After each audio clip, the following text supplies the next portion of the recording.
సంతోషం అండి. మరి చివరి ఆదివారం దినాన మిమ్మల్ని అందరినీ కూడా నేను సంఘంలో చూస్తూ ఉన్నాను. అనేకమైన సాక్ష్యాలు మీరు పంచుకున్నారు. దాన్ని బట్టి ప్రభువు నేను ఎంతగానో మిమ్మల్ని బట్టి నేను స్తుతించగలుగుతూ ఉన్నాను. మరి 2025లోనికి ఇంకా 2 రోజుల్లో లేకపోతే మూడో రోజు మనం ప్రవేశించబోతూ ఉన్నాం. 2024 జనవరి 1 నుంచి ఈ డిసెంబర్ మాసం చివరి ఆదివారం వరకు దేవుడు మనల్ని కాపాడాడు. ఒక మాటలో చెప్పాలంటే మనం సజీవులంగా ఉన్నాం. మనం ప్రాణం పోలేదు. ఏం పోలేదండి? ప్రాణం పోలేదు. దాన్ని బట్టి మనం ఎప్పుడు కూడా ప్రభువుని జ్ఞాపకం తెచ్చుకోవాలి. అయితే 2025లోనికి మనం ప్రవేశించబోతూ ఉన్నాం. ప్రవేశించబోతున్నటువంటి మనం కొన్ని ప్రాముఖ్యమైనటువంటి విషయాలు దేవుని దగ్గర మనం తెలుసుకోవాలి. ఆ 2025లోనికి మనం ప్రవేశించబోతున్నటువంటి మనం ఏ రీతిగా ప్రవేశించాలి అనే సత్యాన్ని మనం తెలుసుకోవాలి. అందుకే కొన్ని మాటలు మీకు అందించాలని ఇష్టపడుతూ ఉన్నాను. మరి ఈరోజు ఈ చివరి ఆదివారం దినాన ప్రధాన అంశముగా ఒక వాక్యం చెప్పాలని ఇష్టపడుతూ ఉన్నాను. ఏంటంటే సైంటిఫికేషన్, పరిశుద్ధపరచుకున్నట. ఏంటండి? పరిశుద్ధపరచుకున్నట. జీవితాన్ని మరి యొక్క క్రొత్త సంవత్సరానికి ప్రవేశించుకునేటప్పుడు మనం ఏం చేసుకోవాలంటే పరిశుద్ధపరచుకోవాలి. ఏం చేయాలి? పరిశుద్ధపరచుకోవాలి. అదే అపవిత్రతను, అదే చీకటి కార్యాలను, అదే మోసపూరితమైనటువంటి జీవితాన్ని మరలా ఇంకొక క్రొత్త సంవత్సరంలోనికి దాన్ని మనం ఎత్తిపెట్టుకొని ప్రవేశించకూడదు.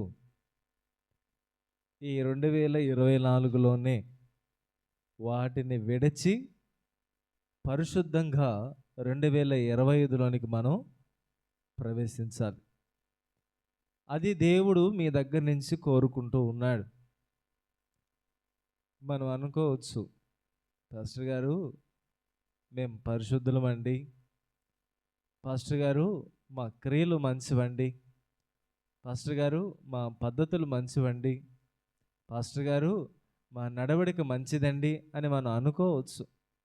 కానీ ఈ లోకంలో పుట్టిన ప్రతి మానవుడు కూడా ఈ లోకంలో జీవిస్తూ ఉన్నాడు కాబట్టి ఖచ్చితంగా మానవునికి మలినం అనేది అంటుకుంటుంది. మలినం అంటే మురికి. పిల్లలు స్కూల్ నుంచి రాగానే ఏం చేస్తారు? స్కూల్ బ్యాగు ఎంత జాగ్రత్తగా అయితే స్కూల్కి తీసుకుని వెళ్తారో ఇంటికి రాగానే ఆ జాగ్రత్త పోయి అజాగ్రత్త వచ్చి ఇస్సిరి కొడతారు బ్యాగుల్ని. ఎక్కడ? వాళ్ళ మంచాల మీద మూలలోనూ. ఏం చేతక్క అంతేనా? రైట్. మన పిల్లలు అట్లా ఉన్నారు కాబట్టి షూ గీవ్ మళ్ళీ తీసేస్తారు, స్పీడ్గా తీస్తారు. నీళ్ళు తాగుతారో కూడా తెలియదు కానీ వెంటనే మళ్ళీ రోడ్లోకి పరిగెత్తేస్తారు. అమ్మ పిలిచేంత వరకు కూడా మురికిలో ఆడి ఆడి ఆడి ఆడి మట్టంతా పేర్చుకొని ఇంటికి వచ్చేస్తారు. అంతేనా పిల్లలు? అవునా? రైట్. బాగా ఒప్పుకుంటున్నారు, సంతోషం. జీవితం కూడా అంతే. దైవ సంబంధమైన కార్యాలు దేవుడు మన జీవితంలో ఎన్ని చేస్తున్నప్పటికీ కూడా అవన్నీ విన్నంతసేపు, అవన్నీ మన జీవితంలో జరిగినంతసేపు, అవన్నీ మన జీవితంలో ఆలోచించినంతసేపు లైఫ్ బాగుంటుంది. లైఫ్ బాగుంటుంది. అవి కొంచెం దాటిన తర్వాత, మాటలు ఆగిపోయిన తర్వాత, చదవటం ఆగిపోయిన తర్వాత, మొరపెట్టుకోవడం ఆగిపోయిన తర్వాత, కార్యం అయిపోయిన తర్వాత, చర్చ్ అయిపోయిన తర్వాత మారుతాయి. పద్ధతి మారుతుంది, మాట తీరు మారుతుంది, ప్రవర్తన మారుతుంది, నడవడిక మారుతుంది, అన్నీ కూడా మారిపోతాయి. తిరిగి మరలా మానవుడు అపవిత్రతను కొని తెచ్చుకుంటాడు. ఏం తెచ్చుకుంటాడండి? అపవిత్రతను కొని తెచ్చుకుంటాడు. అందుకే మనం ఏం చేయాలంటే జీవితాన్ని పరిశుద్ధపరచుకోవాలి. ఏం చేయాలండి? పరిశుద్ధపరచుకోవాలి. మనము పరిశుద్ధపరచకపోతే, అదే అపవిత్రతలో మనం వెళ్తే శాపాన్ని మానవుడు కొని తెచ్చుకుంటాడు. ఆ శాపం వలన మనకు ప్రయోజనకరమైనది ఏది కూడా ఉండదు. అందుకే మెట్టుకు కొన్ని మాటలు బైబిల్ గ్రంథంలో నుంచి మనం చూసినట్లయితే, యెషయా గ్రంథము 6వ అధ్యాయము, యెషయా గ్రంథము 6వ అధ్యాయము 5వ వచనం మనం చూసినప్పుడు ఒక మాట రాస్తూ ఉన్నాడు. అయ్యో నేను అపవిత్రమైన పెదవులు గలవాడను, అపవిత్రమైన పెదవులు గల జనుల మధ్య నివసించువాడను, నేను నశించితిని, రాజును సైన్యములకు అధిపతియగు యెహోవా నేను కన్నులారా చూచితిని అనుకుంటుని. అప్పుడు ఆ శరాపులలో నొకడు తాను బలిపీఠము నుండి కారుతో తీసిన నిప్పును చేత పట్టుకొని నా యొద్దకు ఎగిరి వచ్చి నా నోటికి దానిని తగిలించి, ఇది నీ పెదవులకు తగిలెను గనుక నీ పాపమునకు ప్రాయశ్చిత్తమాయను, నీ దోషము తొలగిపోయెను అనెను. చాలమ్మ. మరి ఇక్కడ రాజైన ఉజ్జియా మృతి పొందిన సంవత్సరమున అత్యున్నత సింహాసనం మీద ఆసీనుడైనటువంటి దేవునిని ప్రవక్త అయినటువంటి యెషయా ఈ దర్శన భాగంగా చూస్తూ ఉన్నాడు. ఆయన చుట్టూ కూడా దేవదూతలు ఉన్నాయి. అవి 2 రెక్కలతో కప్పుకొని ఉన్నాయి. మరి 2 రెక్కలతో ఎగురుతూ ఉన్నాయి. తమను తాము గౌరవించుకోవటానికి, తమను తాము దేవుని ఎదుట తగ్గించుకోవటానికి ఎంతో భయభక్తులతో అవి అక్కడ ఉంటూ ఉన్నాయి, మనం చూస్తూ ఉన్నాం. మరి 2 రెక్కలతో కాళ్ళను కూడా కప్పుకొని ఉన్నాయని భక్తుడు రాస్తూ ఉన్నాడు. అయితే అవి అలా కప్పుకొని ఒక స్తుతి దేవునికి చేస్తూ ఉన్నాయంట. ఏమని చేస్తూ ఉన్నాయంటే, సైన్యములకు అధిపతిగా యెహోవా పరిశుద్ధుడు, పరిశుద్ధుడు, పరిశుద్ధుడు అంటూ ఉన్నాయంట. ఎవరైనా? సైన్యములకు అధిపతియగు యెహోవా, ఆ తండ్రి అయిన దేవునికి నిత్యము కూడా స్తుతి చేస్తూ ఉన్నాయి. మనుషులనైతే పలానా రకంగా మనం పొగుడుతాం. ఇప్పుడు మన మధ్యలో పెద్దలు ఉన్నారు.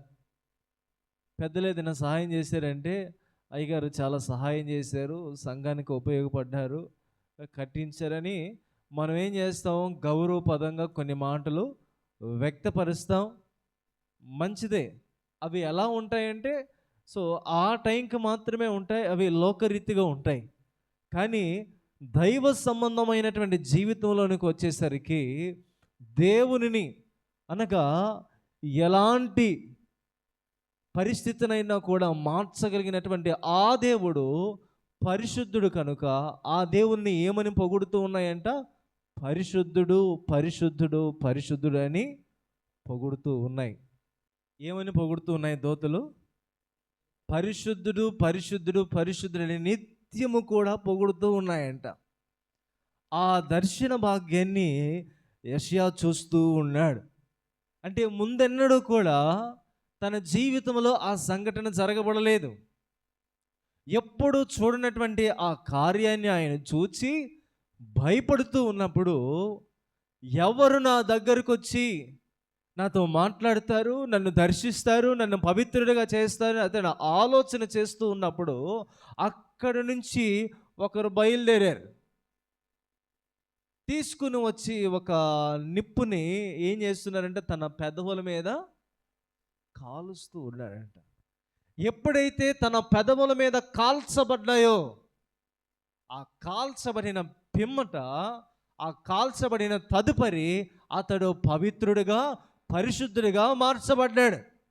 అంటే అప్పటి వరకు ఎలాంటి స్థితిలో ఉన్నాడు ఆయన? అపవిత్రమైన స్థితిలోనే ఉన్నాడు. దర్శనము చూస్తున్నాడు, అయినప్పటికీ కూడా అతడు అపవిత్రుడే. దేవుని యొక్క వాక్యమును, ధర్మశాస్త్రము ఎరిగిన వాడు, అయినప్పటికీ కూడా అతడు అపవిత్రుడే. ఎప్పుడైతే ఆ దూత వచ్చి అతని యొక్క పెదవులను కాల్చిందో, కాల్చిన తదుపరి అతడు ఏమయ్యాడు? పవిత్రుడయ్యాడు. నీ జీవితంలో కూడా ఆ అనుభవం కావాలని దేవుడు కోరుకుంటూ ఉన్నాడు. ఎందుకంటే మనం ఈ లోకంలో జీవిస్తూ ఉన్నాం, దేవునిలో జీవిస్తూ ఉన్నాం. ఇక్కడి నుంచి వెళ్ళిన తర్వాత ఖచ్చితంగా మన జీవితానికి అపవిత్రత అంటపడుతుంది. అయితే దేవుని వాక్యము చేత మనం కాల్చబడాలి. దేవుని వాక్యం చేత మనం కాల్చబడినప్పుడు జీవితము పరిశుద్ధపరచబడుతుంది. జీవితము పరిశుద్ధతను చూడటానికి ఇష్టపడుతుంది. జీవితము పరిశుద్ధులతో సహవాసము చేయటానికి కోరుకుంటుంది. జీవితము పరిశుద్ధము గల దేవుని సంఘములో నిలిచి ఉండమని చెప్తుంది. జీవితము అపవిత్రతను కోరుకోకుండా ఆ పరిశుద్ధుడైనటువంటి దేవుని వైపు చూచి ఆధారపడమని చెప్తుంది. ఎప్పుడు? దేవుని వాక్యము చేత నీవు కాల్చబడినప్పుడు. అందుకే కదా ఆ యెషయా కాల్చబడిన తర్వాత అతను అపవిత్ర స్థితిలో ఉన్నాడు, అపవిత్రమైన ప్రజల మధ్య నివాసం చేస్తూ ఉన్నాడంట. దేవుడు ఏం చేశాడు? అతనిని ప్రత్యేకపరిచాడు. గొల్లవాడు మేకల్లో నుంచి గొర్రెలను వేరుపరిచినట్లుగా అపవిత్రతలో నుంచి, లోకములో నుంచి నశించిపోతున్న ఈ యొక్క ప్రదేశములో నుంచి మనల్ని అందరినీ కూడా దేవుడు బయటికి తీసుకుని వచ్చి మనల్ని కూడా దేవుడు ఏం చేశాడు? ప్రత్యేకపరిచి ఇప్పుడు ఏం చేస్తున్నాడంటే తన శిలువ మరణము ద్వారా రక్తము చిందించి మనల్ని కూడా దేవుడు ఏం చేశాడు? పవిత్రపరిచాడు. అందుకే ఒక మాట రాస్తాడు కదా, యేసు రక్తం ప్రతి పాపము నుండి మనను పవిత్రులుగా చేయను. ఆ రక్తం ఈ లోకంలో ఎంతమంది వచ్చినా, ఎంత భయంకరమైన పాపము చేసిన వ్యక్తి అయినా, నరహత్య చేసే వాళ్ళైనా, తప్పులు చేసే వాళ్ళైనా, ఎందరైనప్పటికీ కూడా దేవుని దగ్గరకు వచ్చి దేవాని మొరపెట్టుకుంటే ఆ కలువరి శిలువ ప్రేమ ఏం చేస్తుందంటే తెలుసా మీకు? క్షమించి పవిత్రపరిచి ఇంకొక అవకాశాన్ని దయచేస్తుంది. హల్లెలూయా, హల్లెలూయా. మేబీ ఇంతవరకు మనం తప్పు చేసేమో 2024 వరకు పర్వాలేదు, కానీ దేవుని కృప ఈరోజు మనకు ప్రత్యక్షమైంది. దేవుని కృప ఈరోజు మనతో మాట్లాడుతుంది. ఏమని మాట్లాడుతుందంటే, ఎక్కనైనా మిమ్మల్ని మీరు మార్చుకొని, మిమ్మల్ని మీరు తగ్గించుకొని నా వైపు చూడండి, నాకు మొరపెట్టండి, మీ పాపాలు ఒప్పుకోండి, నేను మిమ్మల్ని క్షమిస్తాను. మీ దేవుడినైన నేను మిమ్మల్ని క్షమిస్తాను. నేను మిమ్మల్ని త్రోసిపుచ్చటానికి నేను ఇష్టపడటం లేదు, మిమ్మల్ని దూరం పెట్టడానికి నేను ఇష్టపడటం లేదు. నా దగ్గరికి రండి. దేవుడు ఏం చేస్తున్నాడు? మరలా ఇంకొక అవకాశాన్ని ఇచ్చి ఇంకొక సంవత్సరం అనే దయాకిరీటాన్ని మన జీవితంలో దేవుడు అనుగ్రహించబోతూ ఉన్నాడు. కాబట్టి ఆ యొక్క సంవత్సరాన్ని మన జీవితంలో సద్వినియోగం చేసుకోవటానికి ఉన్నటువంటి ఈ యొక్క 2 దినములు మనం సద్వినియోగం చేసుకొని మనల్ని మనం ఏం చేసుకోవాలి? పవిత్రపరచుకోవాలి. అంటే మనల్ని మనం పవిత్రపరచుకోలేం, కానీ మన పాపాలను మనం ఒప్పుకోగలుగుతాం. దేవుడే మనల్ని ఏం చేస్తాడు? పవిత్రులుగా చేస్తాడు. అందుకే ఆ మాట అంటాడు యోహాను సువార్త 15వ అధ్యాయంలో, ఇప్పుడు ఈ మాటలను బట్టి మీరు పవిత్రులై ఉన్నారు. ఏ మాటలను బట్టి? ఈ నా మాటలను బట్టి. ఎవరి మాటలు? దేవుని మాటలు, యేసయ్య మాటలు, బంగారు మాటలండి. అందుకే ఒక వ్యక్తి ఒక పాట రాస్తాడు, యేసయ్య మాటలు ముత్యాల మూటలు, యేసయ్య బాటలు వెలుగు బాటలు వింటివా మేలు పొందెదవు ఆత్మలో శాంతి నొందెదవు. ఏం చేస్తామంటే వింటివా మేలు పొందెదవు ఆత్మలో. ఎలాంటి మాటలు అవి? ముత్యాల మాటలు. ముత్యాలు చూడడానికి చాలా బాగుంటాయి, అందంగా ఉంటాయి.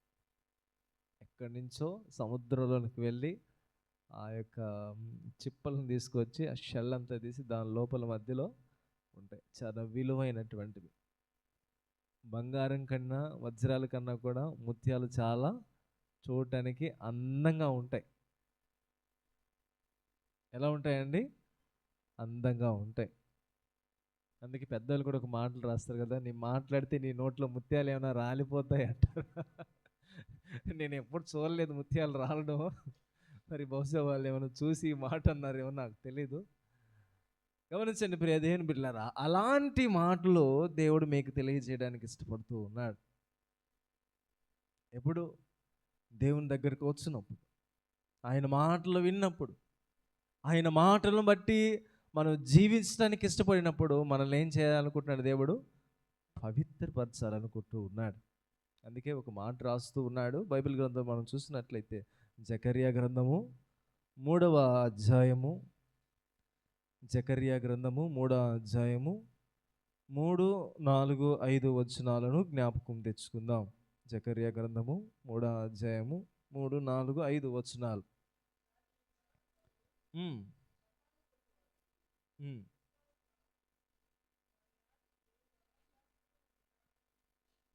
అంటే జకర్యా గ్రంథము, జకర్యా 3వ అధ్యాయము 3, 4, 5 వచనాలు.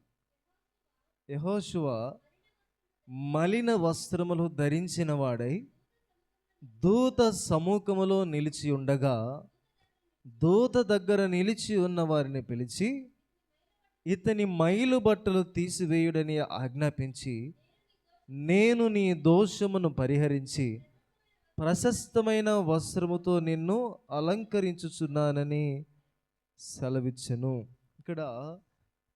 ఇక్కడ ఉన్నటువంటి యెహోషువ వేరు, అక్కడ ఉన్నటువంటి యెహోషువ వేరు. అతన్ని కూడా మనం జ్ఞాపకం చేసుకుందాం. ప్రస్తుతానికి ఇతన్ని మనం జ్ఞాపకం తెచ్చుకుందాం. యెహోషువ మలిన వస్త్రములో ధరించిన వాడై ఉన్నాడంట. ఎలాంటి వస్త్రాలమ్మా? మలిన వస్త్రాలు అనగా మురికి బట్టలు. మురికి బట్టలు అంటే బురదలో మునిగినటువంటి ఆ మురికి బట్టలు కాదు అవి. శరీరానికి సంబంధించినటువంటి మురికి బట్టలు అనగా క్రియల ద్వారా, అపవిత్రత ద్వారా, ఆలోచనల ద్వారా, పద్ధతుల ద్వారా ఏం నేర్చుకోనైనా శరీరానికి కాస్తంత మలినాన్ని అనగా అపవిత్రతని ఏర్పాటు చేసుకో ఉన్నాడు. ఆ యొక్క స్థితి బాగలేనప్పుడు చూడటానికేమో చాలా చక్కగా ఉన్నాడు, మాట్లాడితే చెడ్డ మాటలు వస్తూ ఉన్నాయి.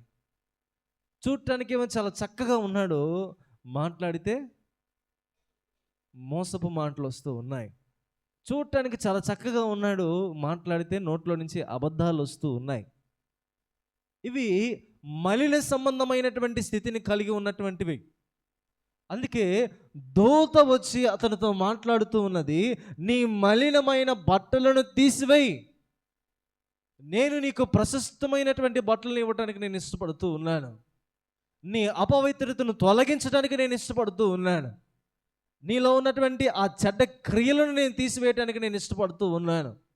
ఈ మురికి స్వభావము నీవు ధరించుకో ఉన్నావు, మురికి సంబంధమైనటువంటి క్రియలు నీ మీద ఆపాదించబడి ఉన్నాయి. ఇక మీదట ఆ వాసనను భరించాల్సిన అవసరం లేదు. ఇక మీదట ఆ మురికి సంబంధమైన బ్రతుకు కలిగినటువంటి ఆ వస్త్రాన్ని నీవు తొడుక్కోవలసిన అవసరం లేదు. నేనేం చేయాలనుకుంటున్నాను? నిన్ను దాంట్లో నుంచి దాన్ని తీసివేసి ఏమేయాలనుకుంటున్నాను? ప్రశస్తమైనటువంటి వస్త్రాలు. అందుకే కదా ఆ తప్పిపోయిన కుమారుడి జీవితం కూడా ఈ రీతిగానే ఉంది. ఆయనంట ఈ లోకంలో ఉన్నప్పుడు లోకాన్ని వెతకటానికి బయలుదేరాడంట. లోకంలో ఉన్నాడు, లోకాన్నే వెతకడానికి బయలుదేరాడు. లోకంలో ఉన్నదంతయు కూడా ఏంటి? శరీరాశ, నేత్రాశ, జీవపుడంబం. ఈ మూడింటిని వెతకటానికి వెళ్ళాడు. తండ్రి ఇంటిని, తండ్రి సహవాసాన్ని, తండ్రి కాపుదలను, తండ్రి యొక్క మంచితనాన్ని, తండ్రి యొక్క ఆస్తిని, తండ్రి యొక్క వైభోగాన్ని, తండ్రి యొక్క అధికారాన్ని, తండ్రి ఇచ్చేటటువంటి సకల వైభోగాలను విడిచి లోకాన్ని వెతకటానికి వెళ్ళిన వాని యొక్క పరిస్థితి ఏమైందో తెలుసా? మలిన బట్టలు అతను ఏం తెచ్చుకున్నాడు? కొని తెచ్చుకున్నాడు. తీసుకువెళ్ళిన డబ్బు అయిపోయింది. తోడిచ్చిన స్నేహితులు వెళ్ళిపోయారు. ఒకరోజు నా జీవితంలో కూడా ఇదే జరగబోతుంది. ప్రియా దేవుని బిడ్డలారా, మనం ఎంతగానో నమ్ముతాం మనుషుల్ని, మనం ఎంతగానో ప్రేమిస్తాం మనుషుల్ని, మనం ఎంతగానో వాళ్ళని కోరుకుంటాం. కానీ ఒకరోజు మానవులు మనల్ని విడిచి వెళ్ళే సందర్భాలు వస్తాయి. మానవులు మనకు అన్యాయం చేసే సందర్భాలు వస్తాయి. మానవులు మనల్ని మోసం చేసే సందర్భాలు వస్తాయి. మానవులు మనకు వ్యతిరేకంగా ప్రవర్తించే సందర్భాలు వస్తాయి. మానవులు మనల్ని లోకంలోనికి ప్రేరేపించి మనల్ని పాడు చేసే సందర్భాలు వస్తాయి. నీ దగ్గర అంతయు కూడా దోచుకుని, నేను వట్టివానిగా చేసి, నేను ఉపయోగము లేని వానిగా చేసి, నీవు దేనికి పనికిరాని స్థితిలో నిన్ను వదిలివేసి, నీ జీవితము దిక్కు తోచని స్థితిలో అయిపోయేటట్లు అపవాది చేస్తాడు. అందుకే లోకాన్ని వెంబడించకండి. ఎందుకంటే లోకము దాని ఆశయు ఒకానొక దినమున గతించిపోవునని దేవుని వాక్యం తెలియజేస్తుంది. అవునా? అవునా అండి? మనం ఖచ్చితంగా చూడాలి. లోకము దాని యొక్క ఆశయు ఖచ్చితంగా గతించిపోతాయి. దానికి సాదృశ్యం ఏమిటో మీకు తెలుసా? సున్నము వేయబడిన సమాధి. ఉదాహరణగా చెప్పాలంటే ఏంటండి? సున్నము వేయబడిన సమాధి. ఈ లోకంలో ఒక వ్యక్తి పుట్టాడు. పుట్టి బాలుడిగా ఉన్నాడు, యవన ప్రాయంలోనికి వచ్చాడు, మధ్య వయస్సులోనికి వచ్చాడు, వృద్ధాప్యములోనికి వచ్చాడు. అయితే మరలా ఆ వ్యక్తి చనిపోతాడు, మట్టిలో కలిసిపోతాడు, పురుగులు తింటాయి. పురుగులు ఎట్లా ఉంటాయంటే తెల్ల పురుగులు వస్తాయి. మరి మేబీ డాక్టర్ గారు చూస్తుంటారు కూడా ఇలాంటివి సందర్భాలు. ఒక వ్యక్తి చనిపోయి నీళ్ళల్లో పడిపోయినప్పుడు, లేకపోతే ఇంకా పోడ్చినప్పుడు ఆ వ్యక్తిని చూసి అప్పటికప్పటికే పురుగు పుడుతుంది లోపల నుంచి. అంటే మనిషి యొక్క శరీరము ఇంత భయంకరమైనది అనిపిస్తుంది. అట్టి స్థితిలో మానవుడు ఉన్నాడు. దీనికి ఎందుకండి బడాయితనం? దీనికి ఎందుకంటే ఎగిరి పడతారు? దీనికోసమా? తిరిగి నీ జీవితాన్ని ఒక పురుగు తినేస్తుంది. ఈ శరీరము ఏ ఆడంబరాన్ని అయితే కోరుకుంటుందో, ఈ శరీరము వేటినైతే కోరుకుంటుందో, ఈ శరీరాన్ని అంతటిని కూడా ఏం తింటుందో ఒకరోజు? పురుగులు. అందుకే పెద్దలు ఒక మాట అన్నారు, పురుగులు బట్టి చస్తావురా అని. ఏమన్నారండి? పురుగులు బట్టి చస్తారని. అది వాస్తవమే. పట్టేది కూడా పురుగులే. నువ్వు అమెరికా నుంచి ఒక మంచి కాఫీన్ బాక్స్ తెప్పించినా, ఇండియాలో కాఫీన్ బాక్స్ చేపించిన, విలువైనటువంటి ఒక గ్లాస్తో ఒక మంచి బాక్స్ చేపించినప్పటికీ కూడా నీ జీవితంలో ఏం పట్టద్ది? పురుగు పట్టద్ది. తినేస్తుంది నీ శరీరాన్ని.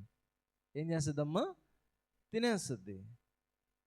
ఆ శరీరము తింటేనే కానీ అది మట్టిలో కలిసిపోదు. మరలా ఆ పురుగు మట్టిలోనికి వెళ్ళి చనిపోవాలా? మట్టిలో నుంచి మానవుడు తీయబడ్డాడు కాబట్టి తిరిగి అదే మట్టిలోనికి మానవుడు వెళ్ళిపోవాలి. అపవిత్రమైనటువంటి ఈ బట్టలను, అనగా మలినమైనటువంటి ఈ శరీర సంబంధమైనటువంటి ప్రకృతి సంబంధమైనటువంటి క్రియలను నీ జీవితంలో నుంచి నీవు వేరుపరిచి ఆత్మ సంబంధమైన పవిత్రమైనటువంటి బట్టలను నీ శరీరానికి నువ్వేం చేయాలి? తొడుక్కోవాలి. హల్లెలూయా, హల్లెలూయా. అర్థమవుతుందా అండి? అర్థమవుతుందా? రైట్, బ్రహ్మాండంగా. మంచి మాట. చాలా కాలమైంది సార్ ఈ మాట విని నేను. అదే యెహోషువ గ్రంథం మనం చూసినట్లయితే యెహోషువ గ్రంథము 3వ అధ్యాయము 5వ వచనం మనం చూసినట్లయితే, మరియు యెహోషువ రేపు యెహోవా మీ మధ్య అద్భుత కార్యములు చేయును గనుక మిమ్మును మీరు పరిశుద్ధపరుచుకునుడని జనులకు ఆజ్ఞ ఇచ్చును. దేవుడు ఏం చేయాలనుకుంటున్నాడు? రేపు మీ మధ్య అద్భుత కార్యములు చేయబోతూ ఉన్నాడు. కాబట్టి ఈరోజు మిమ్మల్ని మీరు ఏం చేసుకోవాలి? పరిశుద్ధపరచుకోవాలి. ధర్మశాస్త్రానికి కృపకు ఉన్నటువంటి వ్యత్యాసం ఏంటో తెలుసా? ధర్మశాస్త్రం ప్రకారం అయితే ఈరోజు మనం పరిశుద్ధపరచుకుంటే రేపు దేవుడు మన జీవితంలో అద్భుత కార్యం చేస్తాడు. కృప ఏం చెప్తుందో తెలుసా? ఈరోజు ఈ క్షణమందు నువ్వు పవిత్రపరచుకుంటే ఈ క్షణమందు దేవుడు అద్భుతాన్ని చేస్తాడు. ఆమేన్, హల్లెలూయా. ఈరోజు ఆన్ ది స్పాట్లో, ప్రభువా నేను పాపిని, నన్ను పవిత్రపరచని ఈరోజు నువ్వు తగ్గించుకున్నావు అనుకో, ఇప్పుడే చేస్తాడు దేవుడు అద్భుతం. అది రైట్, ఆ క్షణమందే. అర్థమవుతుందండి? ఎలాగైతే ఆ కలువరి శిలువలో రెండవ దొంగ తను తగ్గించుకొని, ప్రభువా నీవు నీ రాజ్యముతో కూడా వచ్చినప్పుడు నన్ను జ్ఞాపకము చేసుకోమని ఆయన చెప్పాడు, వెంటనే నేడు నీవు నాతో కూడా పరదేశంలో ఉందను. కృప ఏం చేస్తుంది? మానవుని జీవింపచేస్తుంది. అక్షరము మానవుని చంపుతుంది, ఆత్మ జీవింపచేస్తుందంట. అందుకే అక్షరమును బట్టి మానవుడు దేవునికి సమీపముగా రాలేకపోతున్నాడని, ఆ అక్షర సంబంధమైనటువంటి క్రియలు, ఆ ధర్మశాస్త్రాన్ని మానవుడు నెరవేర్తించలేకపోతున్నాడని ఆ యేసుక్రీస్తు ప్రభుల వారు ఈ లోకానికి వచ్చి ధర్మశాస్త్రాన్ని కొట్టివేయలేదు, కానీ ధర్మశాస్త్రం అంతటిని కూడా ఆయన తూచ తప్పకుండా ఆయన నెరవేర్తించాడు. ఆయన తన జీవితానికి ఆపాదించుకున్నాడు. చివరిగా ఇచ్చిన రెండు ఆజ్ఞలు ఏమ్మా? ఏంటి ఆజ్ఞలు? నిన్ను వలె నీ పొరుగు వారిని ప్రేమించండి, నీ పూర్ణ ఆత్మతో, నీ పూర్ణ మనసుతో, నీ పూర్ణ వివేకముతో, నీ పూర్ణ బలముతో నీ దేవుడైన యెహోవాను సేవించండి. రెండే. 10 మీరు చేయలేదు, మీకు అంత కెపాసిటీ లేదు. యు ఆర్ అన్ఫిట్ అని దేవుడికి అర్థమైపోయింది. ఏమర్థమైంది? దేనికి పనికిరాని వాళ్ళని దేవుడికి కూడా అర్థమైపోయిందండి. అందుకే దేవుడు అక్కడి నుంచి వెతుక్కుంటూ వచ్చాడు. ఎక్కడి నుంచి? పరలోకం నుంచి వెతుక్కుంటూ ఈ లోకానికి వచ్చి తన కృప ద్వారా మానవుని జీవింప చేయటానికి దేవుడు ఇష్టపడ్డాడు. తన యొక్క క్రియా ఫలం ఈరోజు మనం అంతా కూడా అనుభవిస్తూ ఉన్నాం. ఎందుకని మనల్ని మనం పవిత్రపరచుకోలేకపోతున్నాం అంటే మన జన్మ పాపముతో కూడినది. అందుకే దావీదు మహారాజు ఒక మాట అంటాడు కదా, కీర్తనలో 51వ కీర్తన 5వ వాక్యములో ఈ విధంగా అంటూ ఉన్నాడు, నేను పాపములో పుట్టినవాడును, పాపములోనే నా తల్లి నన్ను గర్భం ధరించింది. పాపములోనే పుట్టాడంట. అర్థమవుతుందండి? అందుకే ఈ భూమి మీద ప్రతి మానవుడు కూడా పాపే. నేను నీతిమంతుడని ఎవడు కూడా చెప్పలేడు. నీతిమంతుడు లేడు, ఒక్కడును లేడు. దేవుడు అనుగ్రహించిన మహిమను ఎవ్వరు కూడా పొందలేకపోవచ్చు ఉన్నారంట. అందుకే ఆ నీతిమంతుడని యేసుక్రీస్తు ప్రభుల వారు ఈ లోకానికి వచ్చి మనల్ని శుద్ధి చేయటానికి, మనల్ని పరిశుద్ధపరచడానికి, మనల్ని పవిత్రగా చేయటానికి దేవుడు ఎంత తగ్గించుకున్నాడో మీకు తెలుసా?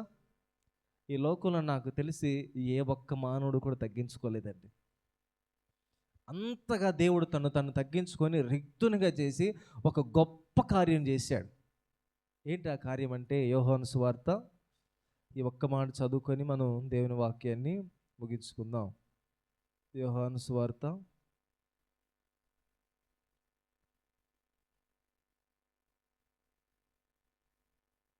13వ అధ్యాయము. యోహాను సువార్త 13వ అధ్యాయము 5వ వచనం మనం చూసినట్లయితే 4 నుంచి మనం జ్ఞాపకం తెచ్చుకుందాం. భోజన పంక్తిలో నుండి లేచి తన పై వస్త్రము అవతల పెట్టివేసి ఒక తువాలు తీసుకుని నడుమునకు కట్టుకునేను. అంతటా పల్లెములో నీళ్లు పోసి శిష్యుల పాదములు కడుగుటకును తాను కట్టుకుని ఉన్న తువాలుతో తుడుచుటకును మొదలుపెట్టెను. ఇట్లు చేయుచు ఆయన సీమోను పేతురునొద్దకు వచ్చినప్పుడు అతడు, ప్రభువా, నీవు నా పాదములు కడుగుదువా అని ఆయనతో అనెను. అందుకు యేసు, నేను చేయుచున్నది ఇప్పుడు నీకు తెలియదు కానీ ఇక మీదట తెలుసుకుందామని అతనితో చెప్పగా, పేతురు, నీ వెన్నడను నా పాదములు కడగరాదని ఆయనతో అనెను. అందుకు యేసు, నేను నిన్ను కడుగని ఎడల నాతో నీకు పాలు లేదనెను. ఏమంటున్నాడు? నేను నిన్ను కడుగని ఎడల నాతో నీకు పాలు, అనగా పాలి భాగస్థులయ్యేటువంటి ఆ స్వాస్థ్యము నీకు లేదు. ఎక్కడికి పాలి భాగస్థులు అవ్వటానికి? ఆయన యొక్క శరీరము అనగా ఈ సంఘము క్షేమాభివృద్ధి చెందే విషయములో, పరలోక రాజ్యానికి సమీపించే విషయంలో, ఆనాడు ఇశ్రాయేలు ప్రజలు ఎలాగైతే పాలు తేనెలు ప్రవేశించే దేశంలోనికి, కానానులోనికి ప్రవేశించారో, ఆ రీతిగా మీరు కూడా పాలి భాగస్తులు కావాలంటే మీకేం కావాలి? నేను మిమ్మల్ని కడగాలి అంటూ ఉన్నాడు. స్పష్టంగా దేవుడు చెప్తున్నాడు ఈ మాట. నేను మిమ్మల్ని కడగాలి, మీరు కాదు కడిగేది. మీరు కడిగితే ఒంటి మీదను మురికి కూడా సకరంగా పోదు. మనం ఎంత మంచి సోపులు వేసినా కూడా మళ్ళీ వైట్ క్లాత్ తీసుకొని రుద్దేమనుకోండి, బాగా రఫ్ చేస్తే ఎక్కడో ఒక దగ్గర కొంచెమైన మురికి అనేది ఉంటుంది. దేవుని యొక్క పరిశుద్ధత, దేవుని యొక్క మహిమ ఎంత కాంతివంతంగా ఉంటుందో మీకు తెలుసా? అంత కాంతివంతంగా మీ జీవితాలని దేవుడు శుద్ధి చేయటానికి ఆయన ఇష్టపడుతూ ఉన్నాడు. ఎప్పుడంటే దేవునికి మీ జీవితాన్ని అప్పగించినప్పుడు. అందుకే ఆయన ఏం చేశారంటే శిష్యుల్ని కూర్చోబెట్టుకున్నాడంట. ఏం చేశాడు ఆయన? శిష్యులను కూర్చోబెట్టుకున్నాడు. ఒక పల్లెములో వాటర్ తీసుకొచ్చారు. ఆయన టవల్ తీసుకొని ఆ పాదములు కడిగి దాంతో ఏం చేస్తున్నాడు? ఆయన తుడుస్తూ ఉన్నాడంట. దేవుడేంటి ఈ లోకములో పాపముతో ఉన్న మనుషుని పాదాలు కడగడం ఏంటి? భూమి ఆయన పాదపీఠం. అలాంటి దేవుడు ఈ భూలోకంలో ఉన్నటువంటి మానవుని యొక్క పాదాన్ని పట్టుకొని కడిగాడంటే నీకోసం, నా కోసం దేవుడు ఎంత తగ్గించుకున్నాడో ఒకసారి జ్ఞాపకం తెచ్చుకోండి. ఆయన తగ్గించుకోవటానికి కలిగినటువంటి కారణం ఏంటో తెలుసా?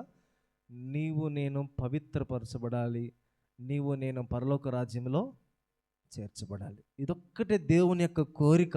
మీరంతా కూడా దేవుని ఆలయములో దేవుడు ప్రత్యక్షమైనప్పుడు, దేవుడు రెండవసారి లోకానికి వచ్చేటప్పుడు నువ్వు ఒక్కడే నిలబడగలుగుతున్నావా దేవుని కోసం అనేది కావాలి. ఈ 2024 ఎంత భయంకరమైన పరిస్థితో నాకు తెలుసు. నా జీవితంలో ఎట్లా ఉందని. దేవుడు ఏం చేయాలనుకుంటున్నాడంటే మనల్ని శుద్ధి చేయాలనుకుంటూ ఉన్నాడు. ఈరోజు నీవు పవిత్రపరచుకుంటే, ఈ క్షణమందు నీ జీవితాన్ని నువ్వు పవిత్రపరచుకుంటే, ఈ క్షణము నుంచే దేవుడు నీ జీవితాన్ని బాగు చేయడానికి ఆయన ఇష్టపడుతున్నాడు.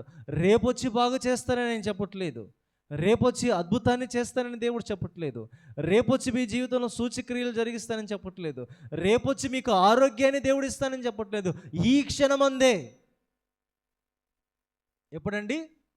ఈ క్షణమందే. అందుకే మార్తతో ఒక మాట అంటాడు దేవుడు, మార్తా, నువ్వు నమ్మిన ఎడల దేవుని మహిమను చూస్తావు అని చెప్తూ ఉన్నాడు. ఏం చూస్తా అని చెప్తున్నాడు? దేవుని మహిమ. మరి ఈమె అపనమ్మకంతోనే ఉంది మొత్తానికి.